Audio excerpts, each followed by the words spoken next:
Download करें जनमत Haryana app. ये बड़ौदा का उपचुनाव होने जा रहा है और इस उपचुनाव में जेजेपी और भारतीय जनता पार्टी के संयुक्त कैंडिडेट भाई योगेश्वर दत्त जो आप लोगों के बीच में हैं, मेरी तमाम बहन और भाइयों से प्रार्थना है 3 तारीख तक दिन रात एक करके भाई योगेश्वर दत्त को भारी मतों से जिता के विधानसभा भेजने का काम करें। मेरी भाइयों से प्रार्थना है।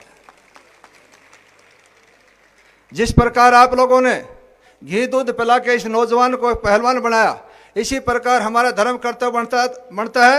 जिताना तो पिछली बार भी था इसको, लेकिन कबीर जी ने कहा है यही बखत है बेला साधो यही समय जागने का, इसलिए अब की बार मौका नहीं चुकना। भाई को ज़्यादा से ज़्यादा वोटों जिता के हम विधानसभा में भेजेंगे। और बड़ौदा हल्के का ये सौभाग्य है कि आप दोबारा वोट, न आपके वोट से मुख्यमंत्री चेंज होने जा रहा है, न सरकार बनने जा रही है, आपके वोट से पहली बार सीधा मंत्री बनाने जा रहे हैं। मेरे भाइयों से प्रार्थना, भाई योगेश दत्त को कामयाब बनाएं। हम छत्तीस बिरादरी के सब भाई हैं, कोई जाति पाति नहीं। मेरे बुजुर्गों भाई एक योगेश्वर दत्त को तैयार करने में 30 साल लगे और जाति पाति के जो लोग बहकाने का काम करते हैं उसकी नाट काटने में 5 मिनट लगते हैं। इसलिए हमारा कर्तव्य बनता है कि हम छत्तीस बिरादरी के सब भाई, कोई जाति पाति नहीं, कोई छोटा बड़ा नहीं है। कबीर जी ने भी कहा कि कर गुजरान गरीबी में दुनिया में नहीं रहना। जब दुनिया में रहना है तो अमीर और गरीब क्या, ठाडा और बोधा क्या, सबको जीने का हक है। जो अंतिम छोर पे बसने वाला गरीब भाई है उसका भी हक है, उसको भी देखें। अपने घर में मिठाई बनते हुए देखें उसके घर पे तवा चढ़ा कि नहीं चढ़ा। इसलिए जरूरी है हम सब भाई मिलके एक बेहतरीन मजबूत हरियाणा, एक शक्तिशाली हरियाणा, उसमें हमारी भागीदारी हो। इसलिए मेरी भाइयों से प्रार्थना है, दूसरी पार्टी बहुत से लोग आएंगे, आप लोगों को बहकाने का काम करेंगे, जाति पाति पर वोट डालने का काम करेंगे। मैं तो इस मंच के माध्यम से कहना चाहता हूं, जो जाति पाति पर राजनीति करता है उसे गिरा हुआ आदमी मैं तो मानता नहीं हूं।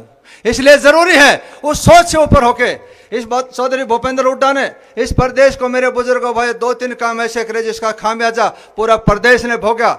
उन्होंने पता था, पढ़े लिखे वकील थे, कि जो जाट आरक्षण का बीज उन्होंने बोया वो आरक्षण अधूरा था। उसको पता था अगर सेक्शन 9 डालने के लिए 1/3 बहुमत राज्यसभा, 1/3 लोकसभा और 50% स्टेट मंजूर करते, ओबीसी आयोग से चेयरमैन से चिट्ठी मिलती जब सेक्शन 9 में डलता, जब जाट आरक्षण मिलता। लेकिन मेरे बुजुर्गों भाई, जाट आरक्षण के लॉलीपॉप के कारण 5 साल चौधरी भूपेंद्र हुड्डा को सरकार बनाने में तो मौका मिल गया, लेकिन मेरे बुजुर्गों भाई इस प्रदेश को पिछले 50 साल पीछे कर दिया। उस जाति पाति का जहर का योगेश्वर, इसने अपने यशपाल मलिक और राजकुमार सैनी ने फायदा उठाया। आज हम 36 बिरादरी के सब भाई एक दूसरे के दुश्मन बना दिए। मेरे बुजुर्गों भाइयों, तो हरियाणा की धरती त्यागी और तपस्वियों की धरती थी, ये संतों की धरती थी, भगवान को प्राप्त करने का शोध का केंद्र था हरियाणा। यहाँ जाति पाति कहां से आ गई? इसलिए आज से ये प्रेरणा लेके जाएं, भला करने वाला कोई उसका सहयोग करें और बुरा करने वाला चाहे सागा भाई उसका विरोध करें। हम सब भाई मिलके एक मजबूत भारत बनाने में, एक मजबूत हरियाणा बनाने अपना योगदान दें और अपने बच्चों को पढ़ाएं। जिस प्रकार माननीय मनोहर लाल जी ने आप लोगों के कहने से इस प्रदेश के अंदर सबसे बैकवर्ड इलाका जो था, सो मैं कह सकता हूं कि आपका बड़ौदा हल्का था। कोई शिक्षण संस्था नहीं थी। भाइयों ने कहा, मनोहर लाल जी ने यूनिवर्सिटी बनाने के लिए आप लोगों को घोषणा की, 2 कॉलेज बनाए, IMT बनाई। और मेरे कहने से जितने भाई जो PTI भाई थे, दूसरे जो गेस्ट टीचर थे या कंप्यूटर टीचर थे, दरिया दिले से उन सभी को नौकरी पर वापस करने का माननीय मनोहर लाल जी ने कहा। मेरे बुजुर्गों भाइयों,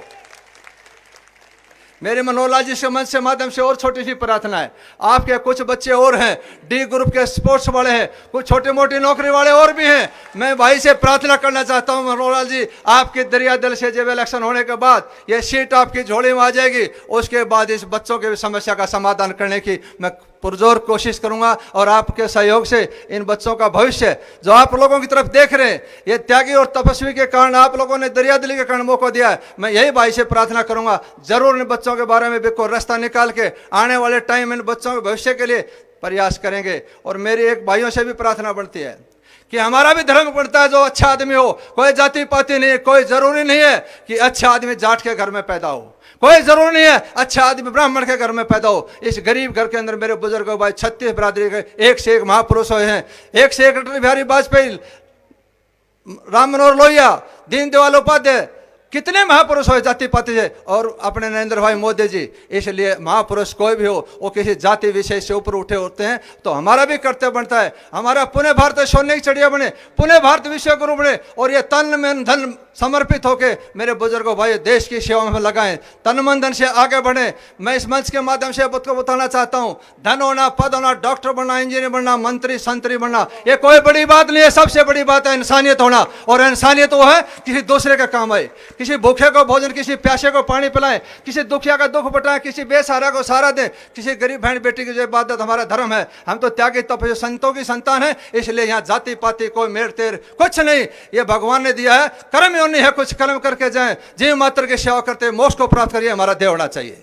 इसलिए पुण्य भाइयों से प्रार्थना, माननीय मनोहर लाल जी का, हमारे तमाम नेतागणों का, ये जिम्मेदारी आप लोगों ने मुझे दी है, तो इस प्रांगण में पहुंचने पर तमाम नेतागणों का, माननीय मनोहर लाल जी का और भाई दुष्यंत चौटाला जी, दिग्विजय सिंह का, सबका तहे दिल से स्वागत करता हूँ, अभिनंदन करता हूँ। आप लोगों की बहुत बहुत मेहरबानी, धन्यवाद। जय हिंद, जय भारत। राजनीति के आगे, राजनीति के पीछे, हर हलचल को जानने के लिए हमारे YouTube चैनल जनमत हरियाणा को लाइक करें, सब्सक्राइब करें और अपडेट रहने के लिए बेल आइकन दबाना ना भूलें। देखते रहें जनमत हरियाणा, सच के अलावा कुछ भी नहीं।